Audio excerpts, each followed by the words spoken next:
In a world gone mad, only one man, okay, maybe more, had the courage to ramble on incoherently. The show is up and the reviews are in. This is the show that many people have described as good. Uninterrupted, Wednesday nights on Tag TV. We're good? Okay.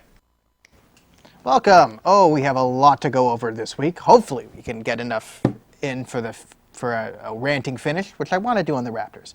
But sometimes life never goes your way. So today we have Catherine McKenna, the lead priest of the climate change religion in Canada. Maybe the Pope, but one of the I think it's fair to call her a cardinal of climate change. Pretty much gets caught on camera.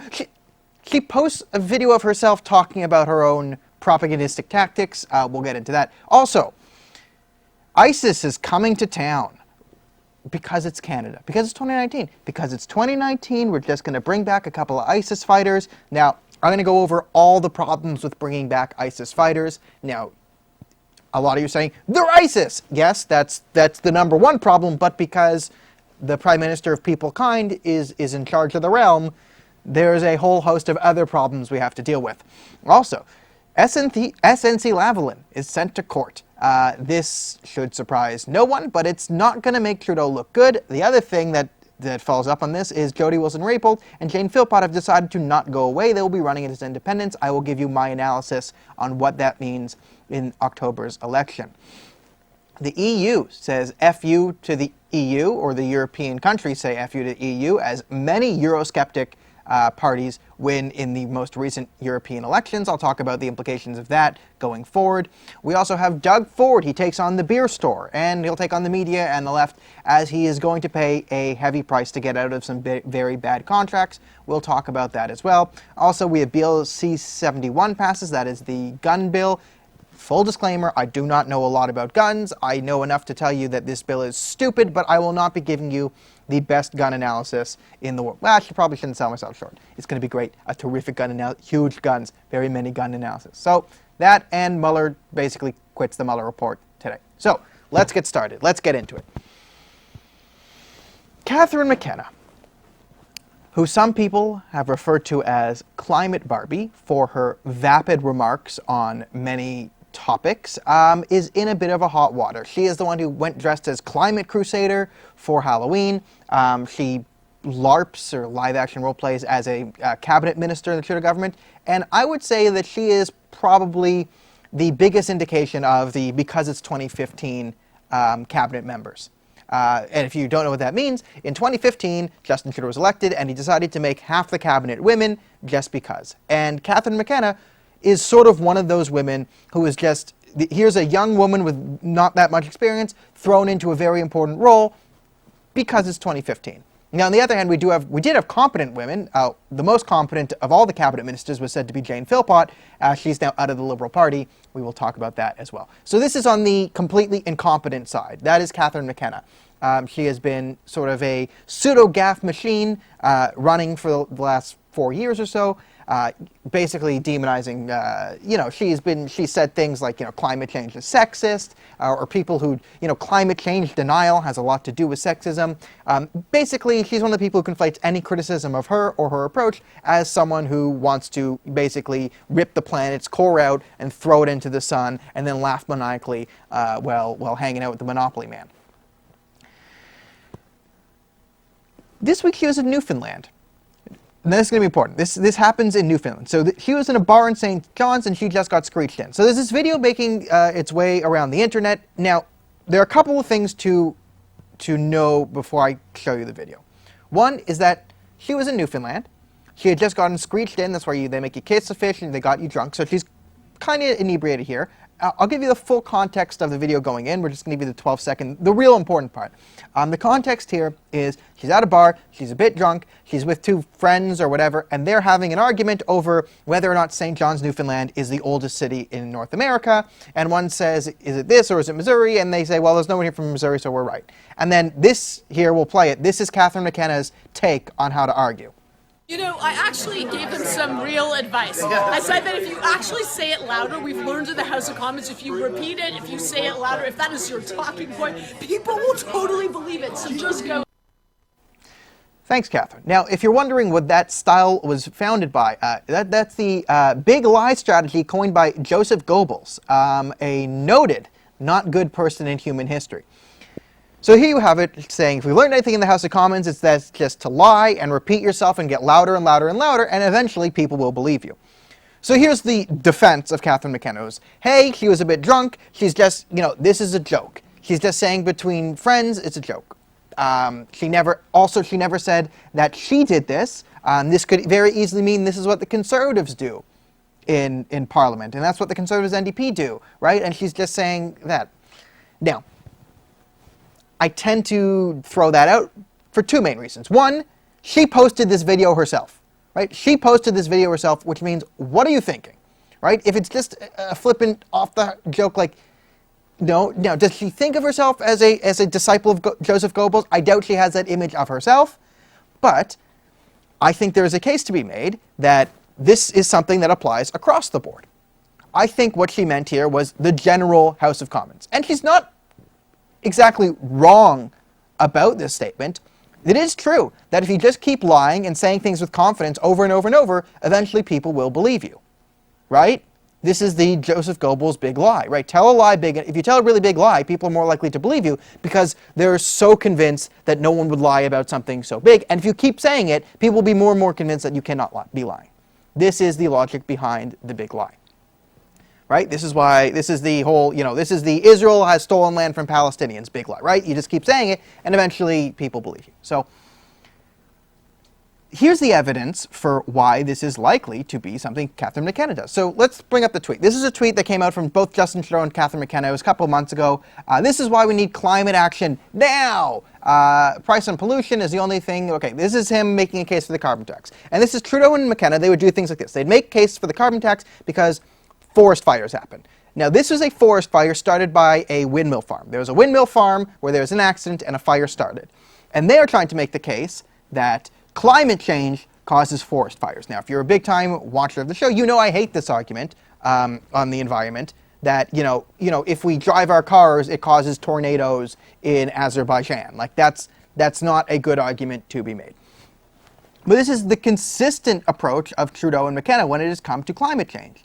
It is just go say ridiculously outlandish things, right? We're all going to die, right? Scientists say the world has 12 years left. We all have 12 years left. By the way, I have a giant I told you so circled starting at 2031.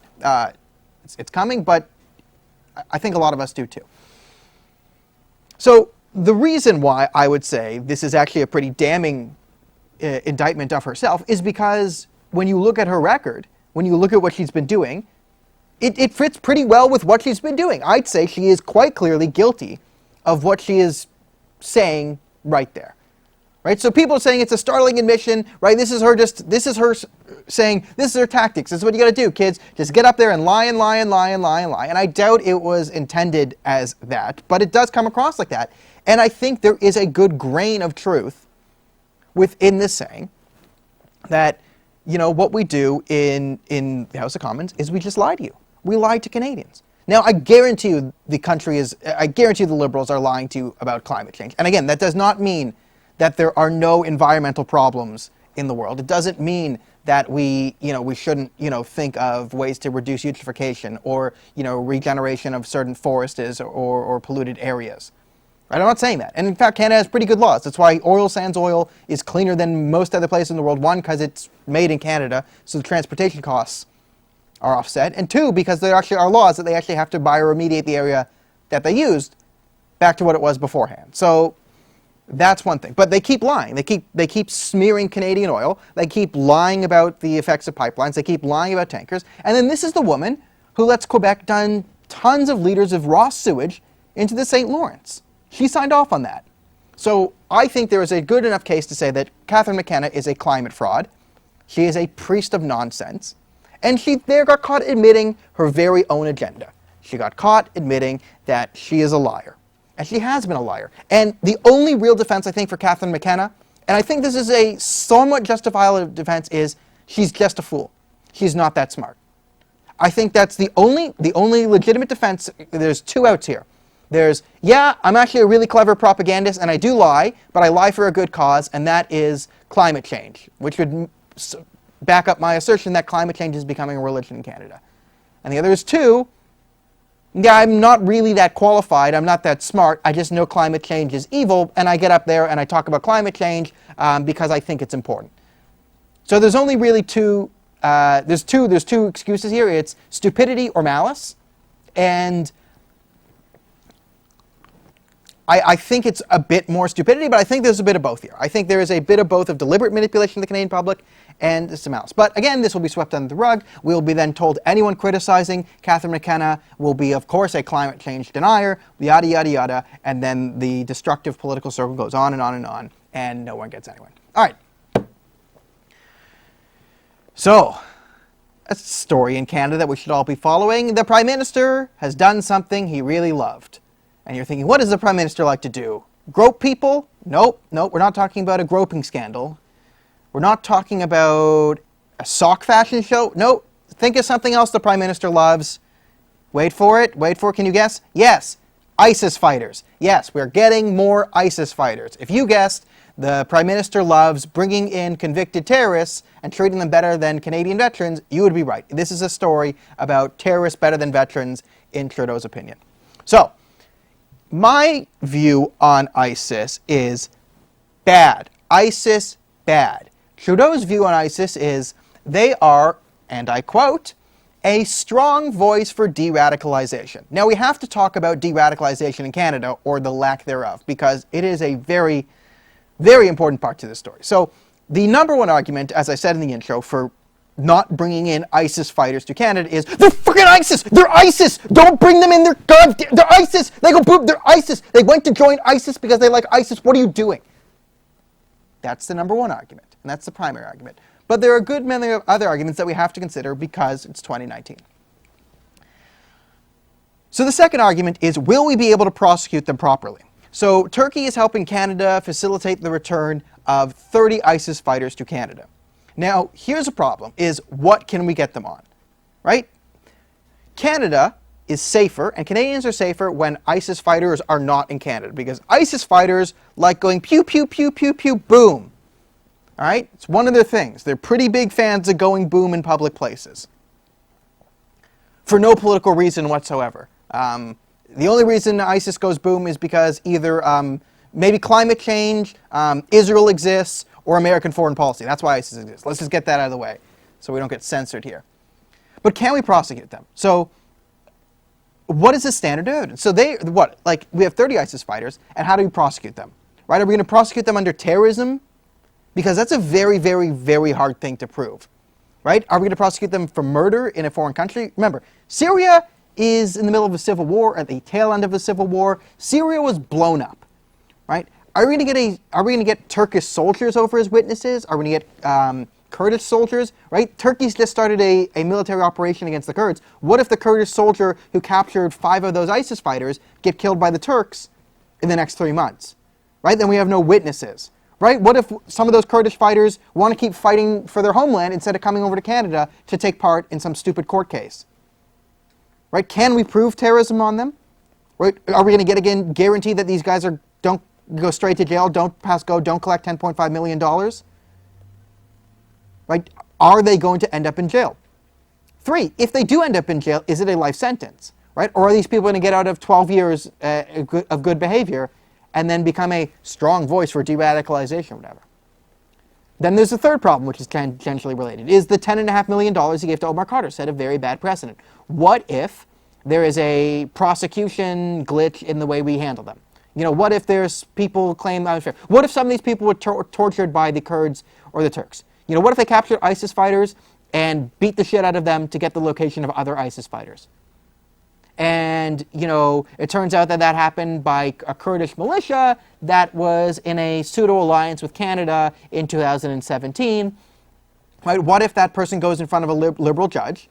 Some lefty judge declares, you know what, his rights were violated as an ISIS fighter. There is no proof that he was part of ISIS. Right? Who saw him? Right? Just the people in Syria, and they're not here. Therefore, $10.5 million for this guy.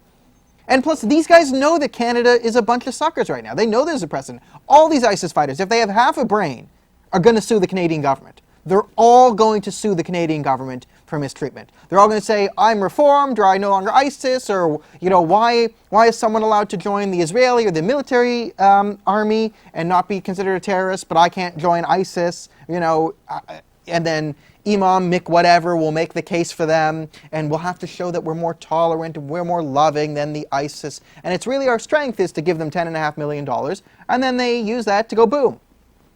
And we're all supposed to act surprised. So this is another problem of, this could make major legal conundrum for the legal system. And again, as I said, they're safer in Syria.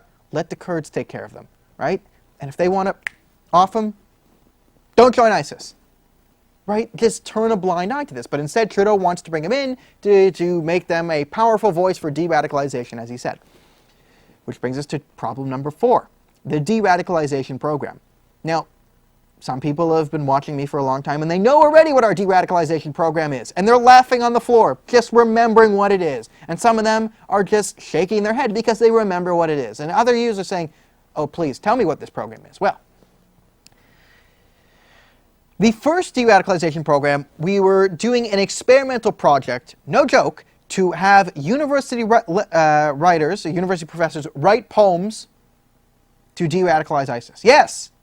Yes, yes, yes. That was Plan A. So Plan A, when we first learned about the de-radicalization program, it will focus on poetry. So university professors will write poems. I assume ISIS, like, don't blow up Canada. It won't make you Canada. Something, something ISIS. Don't be part of ISIS. Whatever the poems are, right? University letters will write poems.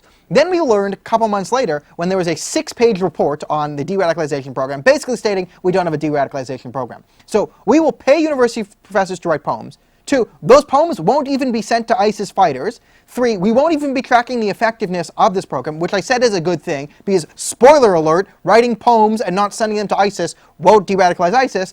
Spoiler, spoiler alert, writing poems and sending them to ISIS still won't stop people from being part of ISIS. So our de-radicalization program is literally have someone at the University of Winnipeg write a poem. And that will solve these ISIS fighters. Are they going to even read this poem? Is it going to be a national poem? No, someone's going to write some poems, and that's our plan to deal with ISIS. No joke. And Trudeau's been saying these are a powerful voice for de-radicalization. No, they are a powerful voice for radicalization that could explode and kill many people. And I trust me, just look up Canada's de-radicalization program. Look at the poetry program. It is like, and we couldn't even follow through on the poems. Well, I think it's good that we didn't follow through because it's just so stupid. So there's another problem. Will Trudeau just say, oh, we're going to de-radicalize them here? And then we all have to say, but there is no de-radicalization program. And then the media, which is filled with lefties and cowards, not mutually exclusive categories, we'll just say, oh, don't worry, we're working on de-radicalization. We have a de-radicalization expert here, Osama bin Laden Jr. Osama, what do you think? Death to America. Very progressive. He didn't say Canada. And when he means death to America, he means not life to America. And life and America are good words, so we've de-radicalized ISIS. Right? I think this is just narcissism. I think this is dangerous narcissism on Justin Trudeau's part, and I've said this for a while. Is Justin Trudeau an Islamist plant? Is he working for the Islamist agenda as an Islamist? No, he is the much more dangerous, useful idiot. And he's probably a bigger idiot than most other people in politics. Justin Trudeau, to me, is a man who is narcissistic and naive and arrogant. And in his arrogance and naivety, he thinks that he can hug the ISIS away. He thinks that if he gets on TV and cries about Syrian refugees and talks about how mistreated people are because of Western or colonialism or whatever ism he wants to blame his problems on, that he can hug the ISIS away. This is the same people who talk about open borders, but then you take them on the road and say, will you take a refugee into your house? Well, I got maybe... So this is the narcissism of Trudeau, is he thinks he can be the poster boy of, you know, Canada and acceptance, but then do none of the actual hard work, which means we just have 30 ISIS fighters running around the country who can potentially kill us, who could potentially radicalize other people, and who could potentially clog up the legal system and cost the government millions by suing for millions, as I've seen other terrorists get away with. Omar Carter.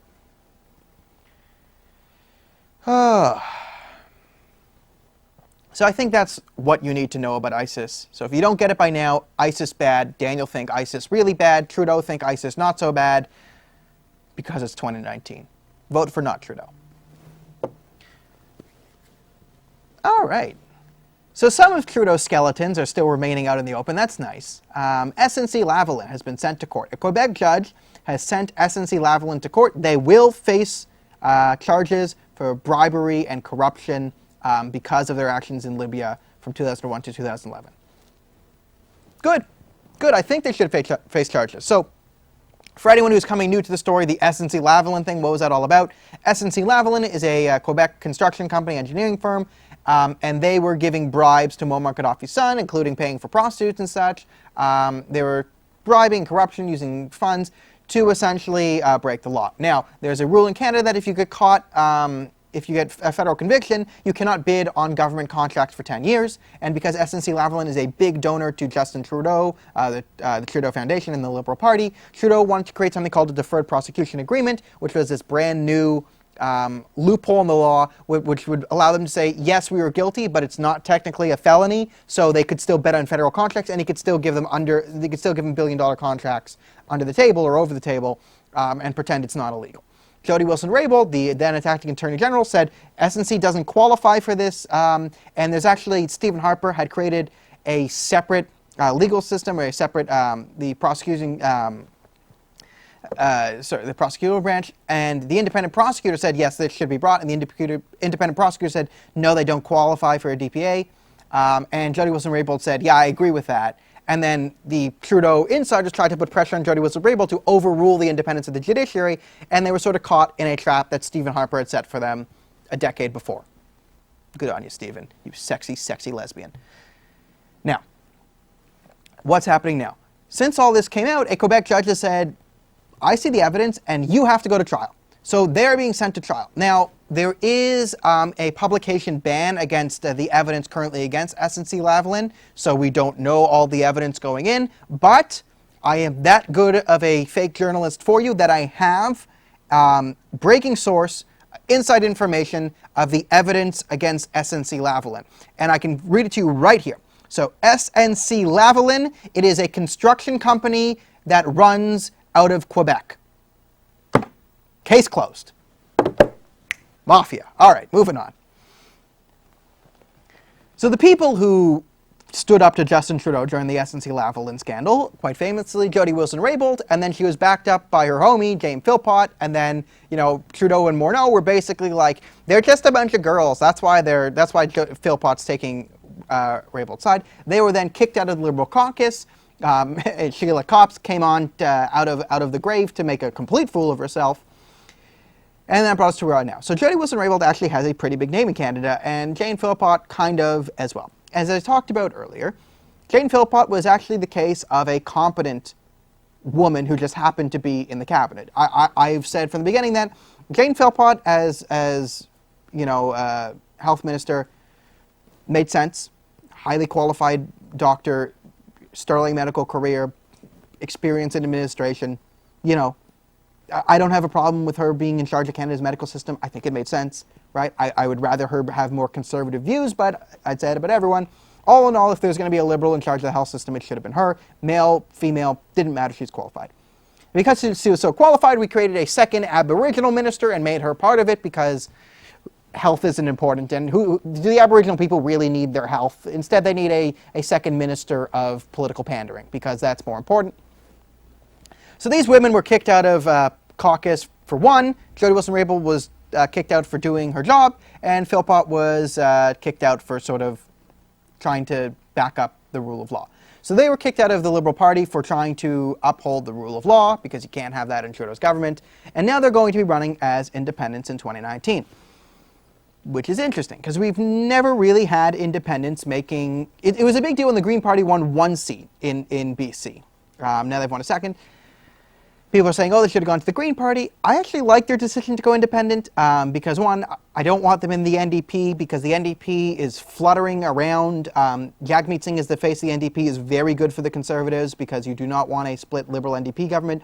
Jagmeet Singh is, right now he's concerned with waging a war against the historic base of the NDP. So, you know, Jagmeet more power to you. Keep doing what you're doing. Keep attacking the NDP base. Keep alienating them. You're doing great. You're doing fantastic. Good on you. You're handsome, which means the media will ignore you and the youth will think you're cool, and you just keep attacking the NDP. Great job. So they're a bunch of commies. Then they could join the Green Party, which is basically commies with trees. We don't really, well, Green Party, you can ignore them. So going as independents is actually good. So I actually think Jody Wilson-Raybould might win a seat, because she's going to be running in Vancouver, and she is famous. She has enough of a name that will carry her, I think, to a seat. And I think it's good for Canada to have her in there, because she is sort of a pillar of integrity. And two, having her involved in the federal election, having her name come up, every time people mention her name, right, she is immediately contrasted to all the corruption associated with Justin Trudeau. Because it was Justin Trudeau's inner circle, right, Butts, Morneau, and now Ben Chin, who's been promoted, to Katie Telford. All those people are implicated in corruption. So every time we talk about Jody Wilson-Raybould, it reflects negatively on Trudeau. Same thing with Phillpott, right? So these two are friends, but they're going to be running as independents. So because BC is BC, it's way more left, she has a decent shot of actually winning the seat. And if not, messing things up there. Phillpott, however, I don't think is going to win a seat. Now, Phillpott has said she thinks she has a confident chance, and she might. She might win because who in Canadian politics has a name other than Justin Trudeau, really? Right? Justin Trudeau, Jagmeet Singh, some people know who Andrew Scheer is. I know you all do because you're conservatives watching the show, but in terms of name recognition after that, it's Jody Wilson-Raybould, Jane Phillpott, probably. So they could win. And it depends on what type of media coverage they get, they could win. Now, Philpott's more interesting because Phillpott is running in Markham-Stouffville. And Markham-Stouffville, now there's not a lot of historical data on it because it was a riding created in 2013, so she is the first ever MP from Markham-Stouffville. However, it is an area, the Markham area, that goes either red or blue. It is a very important area. In the next election, the most important part in October, people in Alberta are not going to like hearing this, so maybe earmuffs for 20 seconds, but the other people are not going to like this. The most important part of the federal election is the Greater Toronto Area. The downtown core is Liberal or NDP, we know that, but the real contestant of the big swing state, the Ohio of Canada's election, is the GTA. It's the Greater Toronto Area because that goes either Liberal or Conservative. They'll vote either Liberal or Conservative, it doesn't matter. And I don't see Jane Phillpott stealing many Conservative votes, whereas I do see her stealing many votes from the left. So it's just another left-wing candidate to split the vote there. And this is a place that the Progressive Conservatives won in the provincial election. Now, again, the provincial Liberals had made such a toxic brand for themselves that they lost all their sort of swing areas.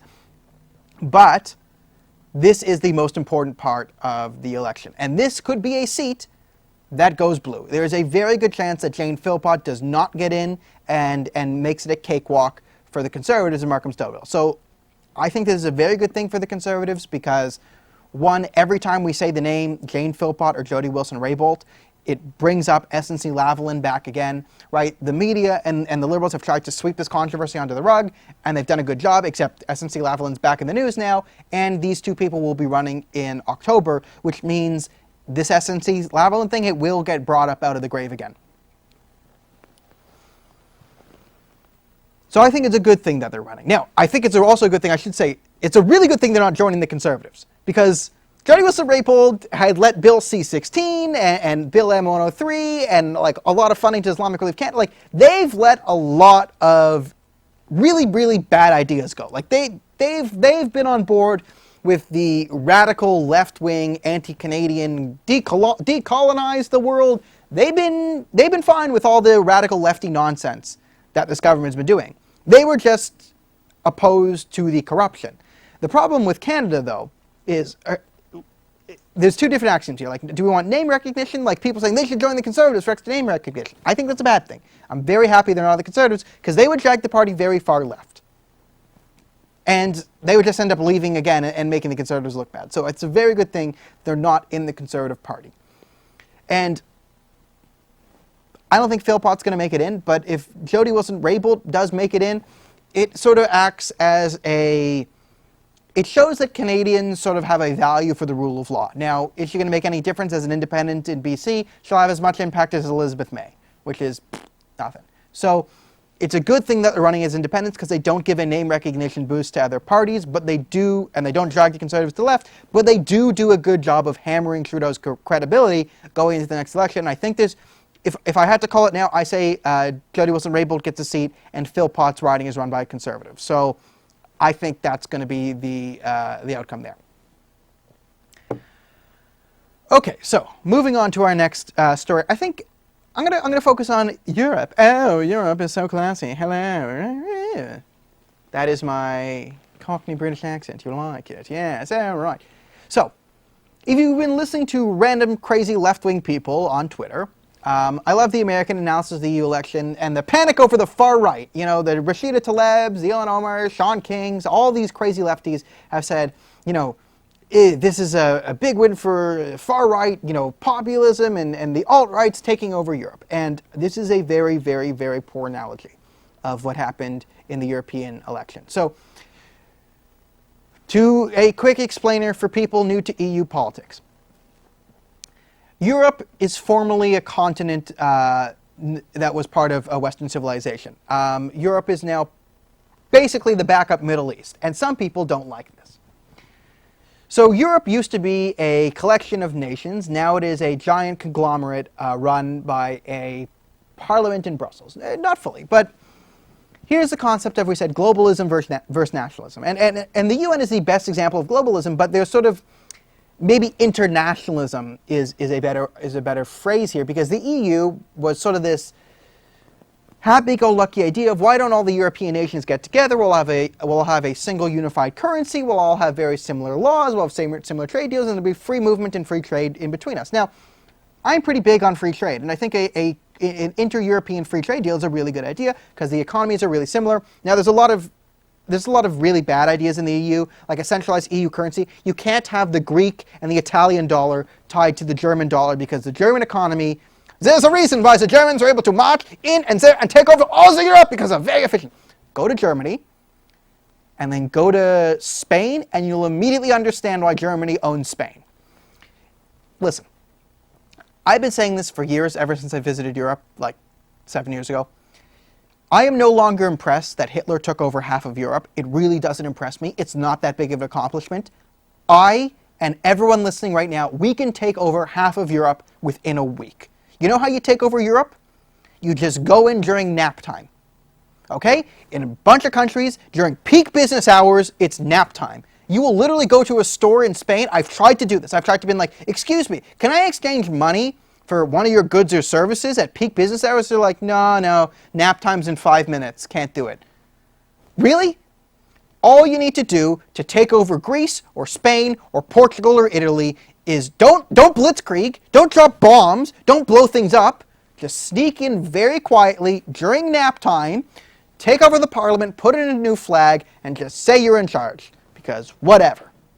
And if they get mad, just wait for the next portion of nap time and round up all the troublemakers. Okay? It's not that hard.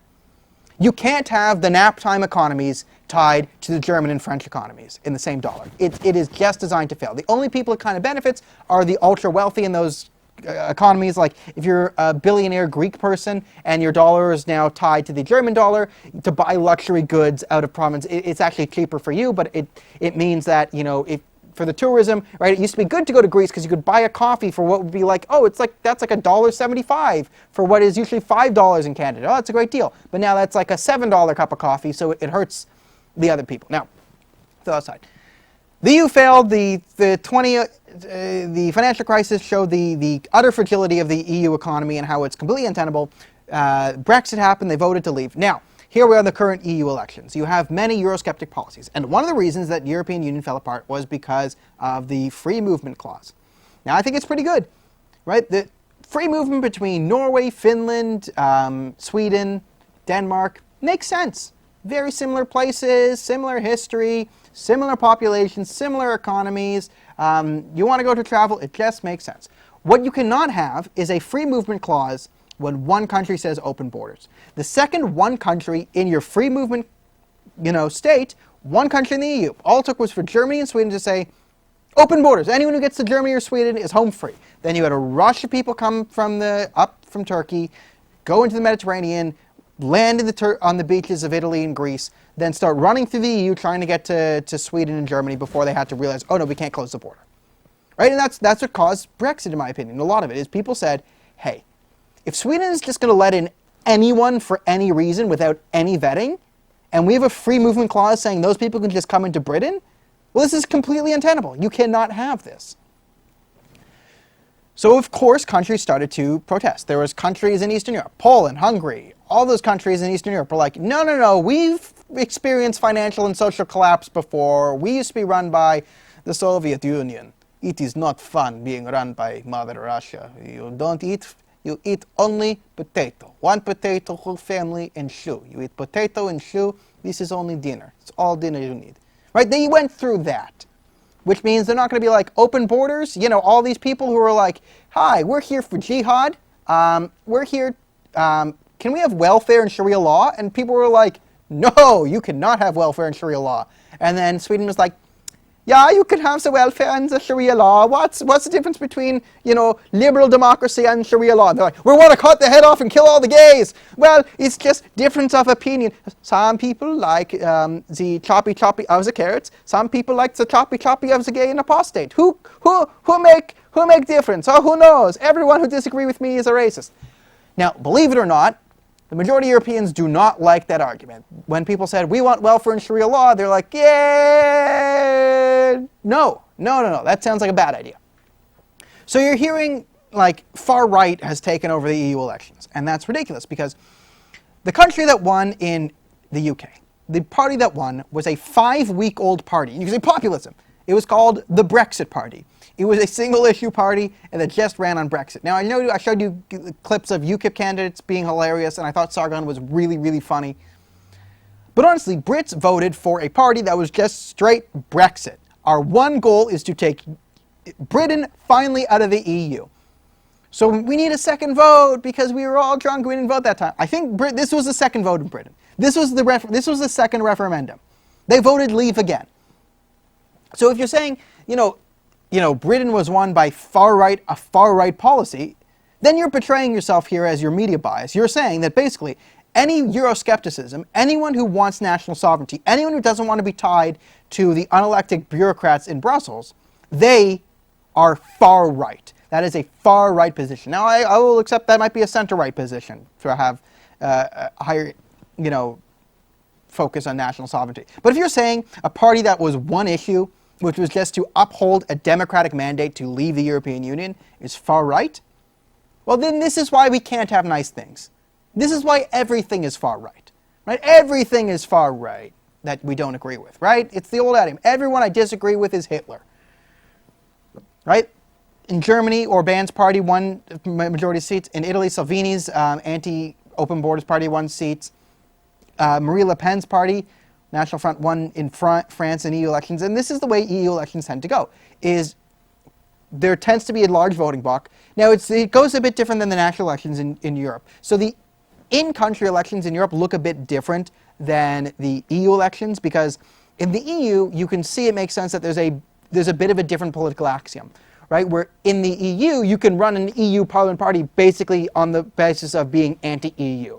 Right? You can run a Eurosceptic or pure Eurosceptic party, and you can put those people into the European Parliament to sort of offset the influence of the European Parliament, and that is a much more viable political belief system in the terms of EU elections than it would be if you just had a straight Brexit party like if Nigel Farage was elected Prime Minister of the UK, for the Brexit Party, which their one platform is just Brexit, well, no, you have the national health system, you have immigration, there's all these other things you have to deal with, but you can run a party saying, screw the EU into the EU, and that is a much more viable political system. So what you're seeing now is, by and large, there is a very, very large anti-globalist, an evil ideology, globalism, a very large anti-globalist sentiment, one in the EU, which is currently being run by unelected bureaucrats. So I think that is what you should be learning from the EU elections, is that people in the EU think the EU has failed them. And it's a system that is going to fail. It is financially untenable. You cannot have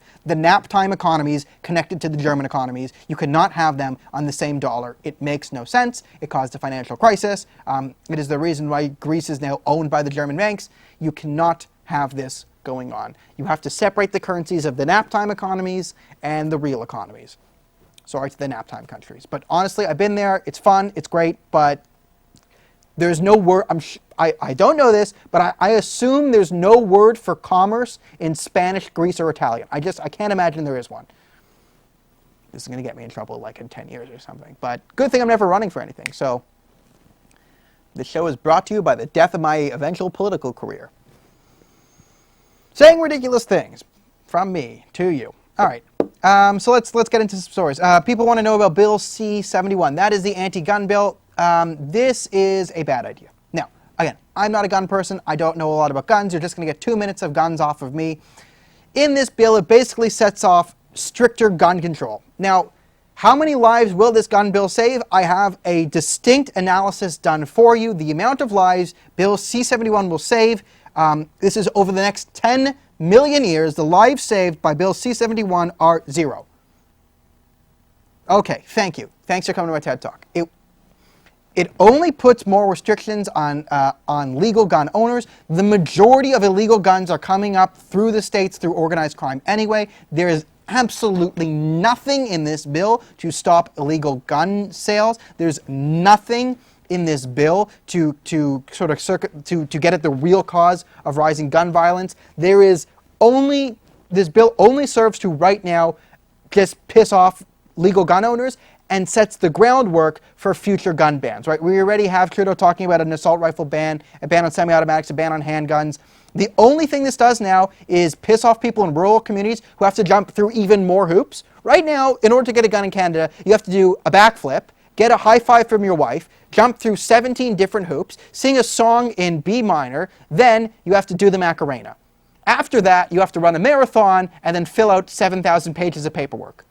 What Bill C-71 is doing is saying, well, you have to do that twice, then do another backflip, then take your pants off, run around City Hall, recite the text of the Magna Carta, then you have to go up to the 17th floor of the Gardner Roberts law firm, then you have to get a high five from every one of the partners at that law firm, then you have to go downstairs into the lobby, sing a Christmas carol to a Muslim child in Arabic. Then you can get a gun printout. Then you take that picture of a gun, you then take that to the next, that's the only thing it's doing. It's just making people jump through 1,000 more hoops. It will save 0 lives. It will stop 0 gun violence. It will provide no impediments to illegal gun users. And if anything, it will galvanize the rural vote. It will take centrist people in rural areas who have hunting rifles for hunting and for defending their farm against wild animals and say, screw this guy, he's making my life harder, and just incentivize them to vote for conservatives. So the only thing he's doing is nothing. This is a nothing thing that just sets up a future gun ban and adds in 1,000 more hoops and legislation and paperwork for legal gun owners to jump through. So he's just annoying people and stopping nothing bad from happening. That is the definitive C-71 breakdown, but there are people who know a lot more about it than I do. I am not a gun guy, I come from the cities. So that's my analysis, take it for a roll. Now, another quick analysis that I can refer to better people. Robert Mueller is done. He has dropped the mic and walked away. He held a press conference today basically saying, screw you, screw you, screw you, I'm going. The subtext to the Robert Mueller thing is basically saying, guys, I read a report, I wrote it, just read it, I'm not doing your work for you. Impeach him, don't impeach him, I don't care, I'm gone. That was a translation. The press conference was basically a Rorschach test. That's like the psychological ink blot. What I mean that is anyone will see whatever they want to say. He distinctly had the line saying, what was it? This is not exonerating Trump. So people who read that, you see the left going, he said this isn't an exoneration against Trump, which means impeach! On grounds of what? We don't know, impeach! For what? Because Mueller, but Mueller left, impeach! That's the argument coming from the left. Now, the right is saying this is complete vindication, he's totally innocent, blah, blah, blah, blah. And I've said from the beginning that the whole Russia thing is just silly. Now, if you want a great breakdown of how fraudulent the Mueller report was, how fraudulent the Russian Collusiogate thing is, Dan Bongino does a great breakdown of all this Russian nonsense. It gets into Skolkovo, which is a Russian Silicon Valley affiliate that had ties to Hillary and Bill Clinton. Basically, Hillary and Bill Clinton were very, very connected with these Russian oligarchs who were starting this Russian Silicon Valley project called Skolkovo. And some of the main executives were paying lots of money to the Clinton Foundation and the Clintons, and they were working on backroom deals. And funny enough, the evidence against Donald Trump is that Michael Cohen once talked to one of the oligarchs sort of connected to Hillary Clinton. So he does a great thing. One day when all the evidence is out, I will do a definitive Russiagate, what you need to know, a full breakdown of Skolkovo and all the Russian oligarchs, what they have on Cohen, what they have on Trump, who lied about what and what and what and what, how fraudulent the investigation is, how there still is no paragraph 1. We don't even know where the evidence even came from in the first place to start the indictment and the investigation into Trump, which for anything else we would already know by now. So the whole thing is silly. Mueller is done. The Democrats will scream impeachment. The Republicans will scream he's vindicated. And I think the only reason Mueller basically said, oh, I can't clear him. Like, for everyone saying, this is so unusual. Trump is changing the way American politics is played. It's just unusual. It's unprecedented. We need to go back to normal. Is it normal for someone to talk about the fact that he wasn't able to prove innocence? Right? What Mueller did in his statement is basically say, well, the burden of proof is really on the defendant to prove that they are not guilty. In America, in Canada, in the West, it is innocent until proven guilty. Mueller's statement is basically assumed guilty until proven innocent. We weren't able to clear him, right? There was a murder that happened last night somewhere. Are we able to clear me of that murder? Well, no one really knows. Are we going to take my word for it that I was asleep at 3 a.m.? We don't know, right? So when we talk about innocent, whatever, that's all done. All right, Dougie McFord. This is something you're going to see a lot of. Okay. If you're new to Ontario politics, we're in debt. We're in so much debt. We have the most sub-sovereign debt in the world. We're number 1. If you're a citizen in Ontario, the debt on average to you is about $24,000. What? Yeah. Our economy is going to go into a recession. I said this in 2018. I said the Liberals had left an economic time bomb. They sold off all our assets.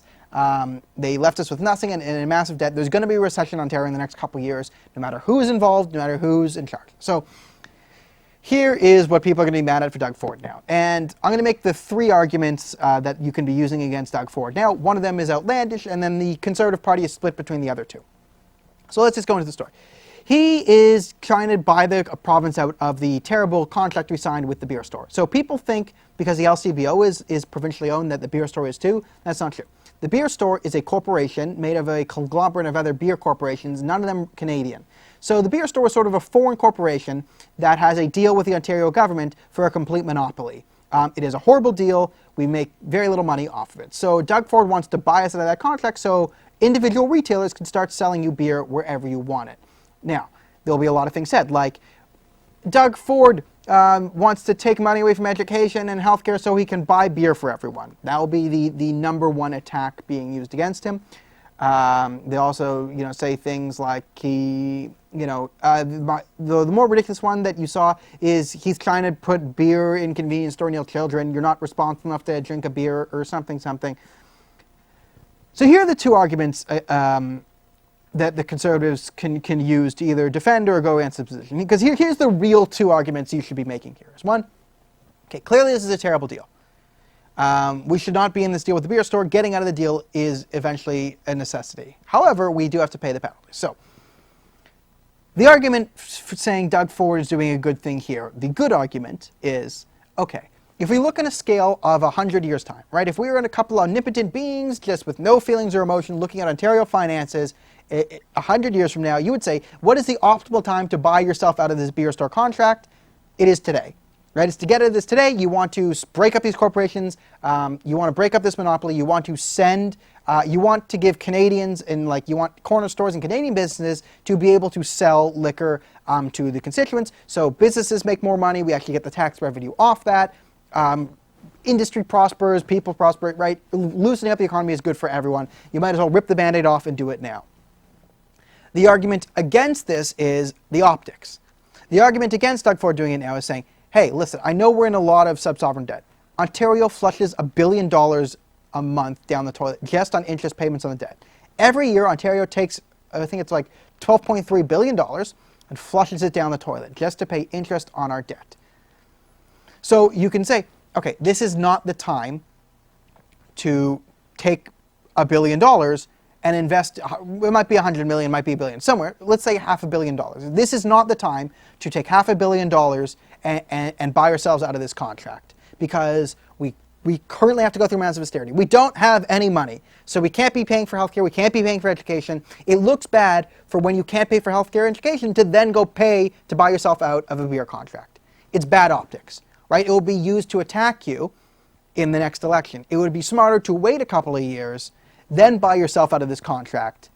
Then we can then talk about the proper financial implications of this. So this is the argument against it. It's really bad optics, and it can cost you 4 years down the road, which means we might get a Liberal government back in, which means we might be back to square one in the first place. So if you want this to be a permanent stick, be more tactful and do it later. Now, there are other contracts that we definitely should be buying ourselves out of now, like green energy. Green energy is an utter disaster. We need to buy ourselves out of those contracts. We have horrible deals with the green energy. Solar, I've ranted about this before. Nuke the windmills. Nuke the windmills. God, if you see a windmill in Ontario, take it down. You're a patriot and you're saving the environment. The windmills are completely useless. They're being overly subsidized. We have to use them, and we can't even store the energy. The windmills are fracking. The windmills are in Ontario are fracking. All of the windmills are being run by natural gas energy anyway. It's a complete scam. Break them. Destroy them. Send them to hell. Buy ourselves out of those contracts. Those penalties are absolutely worth paying because it's costing Canadians tax revenue. It's costing us. We've increased emissions because of this stupid thing. The environment's hurting, the economy's hurting, and households are hurting because we're paying way too much for energy. So buying ourselves out of the green energy, that makes sense to do right away. I would fully support that. But when it comes to beer store stuff, I am sympathetic to the argument of wait a year. Wait a year for all this, because we have to go through austerity now. It's bad optics to do this currently. I buy that argument because it might cost you more in the long run in terms of Ontario, the strength of the Conservative Party in Ontario going forward. All right, so let's finish off. We got 5 minutes left in the show, which means I got time to rant. I ranted enough that I get to talk about what I want to talk about. And this is going to be a good old Raptors rant, and I'm really happy because for too long the Raptors were basically the Leafs without skates, choking away every goddamn lead. And here we are, we're finally in the finals. And I will just say, if anyone knows me, I was totally in favor of the Kawhi trade at the beginning of the season. I love DeMar DeRozan, right? And I get what DeMar means to the city, right? Every time we get a superstar or an all-star, they would eventually leave. They want to go to the States. DeMar is the star who stayed, who said, Toronto is good to me, I'll be good to Toronto. He was the first one to do that. And every offseason, DeMar would go look at a weak point in his game and improve, and he would get better at something. Problem is, DeMar was not a playoff player. He's not. And as you see in the current playoffs, you need people like Kawhi Leonard who don't really have weaknesses in the game. Because DeMar is great. He's a finesse player. He can get to the line. But when there's no whistle, you need to be able to finish in contact. And Kawhi is not a man. He's like 12 men compressed into one. Like each one of his fingers is bigger than me. Right? That's a man. That's like a whole. That's 12 angry men. That's a whole jury inside there. And I think this has been great for the city. It's been great for the country. It was a great series to watch against Milwaukee, right? We win in Toronto. We have the great moment. Even if Kawhi leaves next year, this has been totally worth it. And I'm so proud of the city. Suck it, Vancouver. We had an entire party. We partied till like 2, 3 a.m. in the morning. It was loud. Some of the clips are just great. There were no arrests. There was no property damage. No one got hurt. That's a great city. Right? We were able to party for so long. I love I love the whole Raptor Square. I love how the whole country gets behind it. Even though I like Golden State, I think we have a chance in this series. I'm saying it right now. The key to the NBA Finals is going to be Pascal Siakam. For a lot of reasons. Because he's been quiet in the last couple of rounds. And I think the reason is because, one, you could kind of see the playoffs were getting a bit big to him. In the Philly series, it was basically, let's just give the ball to Kawhi and everyone run away. Just let him save us. And you saw Pascal kind of get overwhelmed in the first 2 games against Milwaukee because he just couldn't handle Giannis spinning at him, going at him. He was just overwhelmed. But he became a much, much better defender once he wasn't the primary guy on Giannis. And he is sort of a matchup nightmare for the Warriors, because the Warriors, especially without Durant, are a team that just runs pick and roll, pick and roll, pick and roll, pick and roll. And what they do is they basically have Draymond set a pick for Klay Thompson, then he sets another pick. Thompson gets the ball, and he sets a pick for Curry. And then if you give one of those guys an inch, right, they jack up a three and they hit it. Right, what Siakam could do is he's actually fast enough and quick enough to get out and contest on guys like Curry and Thompson off the switch. And he's athletic enough that if they then try and drive on him, he's quick enough to keep up with them and be a legitimate shot-blocking presence. And two, there is no huge guy, right? He was stifled. I love his game where he can spin in, do that layup thing, do the floaters. That's all great. And that was completely neutralized because Philadelphia was bigger than us and guys like Embiid in the lane. Whereas when Draymond Green is the number one big guy, and Draymond might be on Kawhi, might be on whatever, like, you know, Draymond Green and Andrew Bogut doesn't scare me. I think if Pascal Siakam can be an offensive threat, I think his defense will be a big part of the series that will be underrated. I think his ability to switch onto the shooters is a really big thing. And if he can put up 20 points a game, I think the Raptors can take this. So that's my key. I think it's a lot of it on Siakam. And if Danny Green can be an offensive threat, if he can hit corner threes when he's open, that's big, because we'll need him to be guarding Curry. And you can't have him as an offensive liability, because then that means Curry won't have to play any defense. So you need him to play offense, so Curry has to play defense. And hitting threes is important. Did we cover it all? We got about 1 minute till we had 7 o'clock and do a whole hour. So thank you guys so much for coming into the show. Hopefully you're all with me cheering for the Raptors tomorrow night. And if you didn't give a shit about sports, well then you have to survive 5 minutes of me ranting about sports again. Whatever. You deal with it, right? If the Blue Jays ever become relevant again, you'll have to deal with it for another 5 minutes somewhere down the road. So that's the show. We do this every Wednesday night at 6 p.m. Please like the page, subscribe to the page, follow the page. If you're on YouTube, click the subscribe and the bell button. If you're not on YouTube, find a goat or something, make a sacrifice for my health or whatever. You know, standard Canadian practices. And I will see everyone next week, 6 p.m. God bless, and yada, yada, yada.